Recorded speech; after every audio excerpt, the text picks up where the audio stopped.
Ready ka nang kumuha ng HMO? Pero teka, alam mo ba ang tamang tanong para makasigurado na worth it ang pipiliin mo? Let's find out! Before you say yes sa HMO plan, make sure na alam mo ang mga critical questions para iwas hidden charges at limited coverage. Narito ang mga dapat mong itanong bago pumirma sa HMO contract. Number 1, ano ang covered? Check kung kasama ang consultations, hospitalizations, at emergency care. Number 2, saan ako covered? Ang accredited hospitals ba ay malapit sa'yo?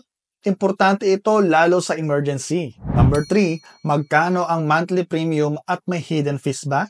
Baka mura lang ang upfront pero may dagdag na charges later. Number 4, may limit ba ang coverage? Alamin kung may annual limit at kung enough ba ito sa lifestyle mo. Ang tip, sa iPro 5-in-1, malinaw ang terms at may HMO ka na plus insurance, investments, debt management at income growth tools. Alam mo ba ayon sa Insurance Commission, 40% ng mga Pinoy na may HMO ang nagsabing hindi nila naintindihan ang terms ng plan nila. Huwag mo nang hayaang mangyari to sa'yo.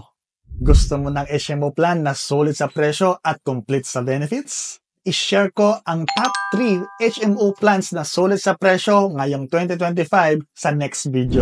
Sa iPro 5-in-1, may HMO ka na plus insurance, investments, debt management at income growth. Lahat sa isang affordable plan. Click the link para mag-apply at mag-start ng financial protection mo.